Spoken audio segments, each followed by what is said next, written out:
It's a great pleasure to be with you for your rally. Over the past few weeks, United Kingdom parliamentarians have been taking evidence from Hong Kong about the brutal treatment of doctors and first aiders during the pro-democracy demonstrations. More than 1,000 submissions have been made to the all-party parliamentary group on Hong Kong's inquiry. As one of the witnesses told us, a brave young doctor, under the new Chinese Communist Party's national security law, by giving information about the state's violation of human rights, witnesses like him could face arrest, imprisonment, and potentially be accused of a capital offence. That young doctor told us even this discussion would be illegal. Someone could crash through that door and I would be gone forever. As mainland China has acted to crush free speech and to end reform, we've seen the deadly consequences. The engendering of fear, intimidation, coercion, and the state's attempts to silence criticism or free debate. It was the Nobel laureate Liu Xiaobo, China's Solzhenitsyn, who once said that freedom of expression is the foundation of human rights, the source of humanity, and the mother of truth. He said to strangle freedom of speech is to trample on human rights, stifle humanity, and suppress truth. And now that is precisely what the CCP is trying to do in Hong Kong. Chris Patten has rightly described the new law as an outrageous attack on human rights. The safe space of civil society has been shrinking, disappearing under a cannonade of water cannon, tear gas, rubber bullets, live ammunition, beatings, torture, and abuse of power. It disappears as members of the press corps and media are arrested, deported, lined up, and systematically humiliated. It disappears when doctors and nurses are prevented from doing their duty, when they're handcuffed and frog-marched, intimidated in their clinics and in their hospitals. And its long-term consequences are profound too, as even school children are arrested. Thousands of imprisoned young people risk becoming a lost generation, and a once harmonious, vibrant society is radicalized and disfigured by trauma and brutality.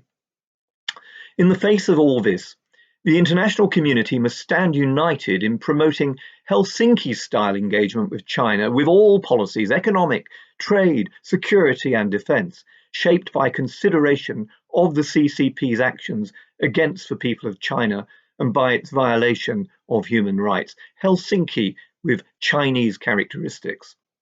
This should include the appointment of a United Nations Special Rapporteur to monitor violations of human rights, the breach of two systems, one country, and the corruption of the rule of law in Hong Kong.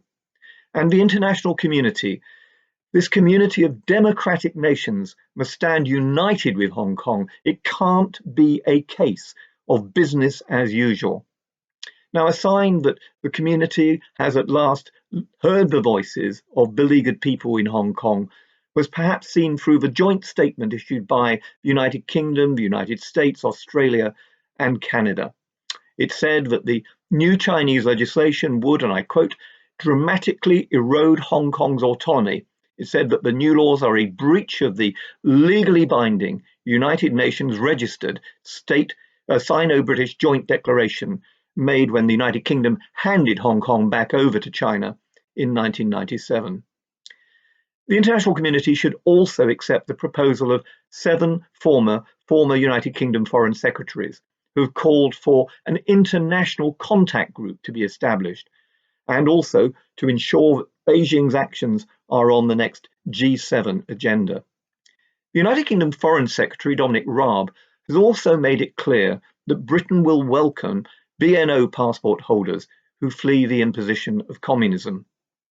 But the international community must go further than this and provide the possibility of second citizenship and second right of abode in other countries and territories around the world for all those who are forced to flee to new lives in which their inalienable rights and their liberties are upheld. Commonwealth nations in particular should rally around the United Kingdom's lifeboat policy for BNO passport holders, offering pathways to second citizenship to all of Hong Kong citizens who desire it, especially those ineligible for BNO status and who bravely championed the rule of law, human rights, and democracy.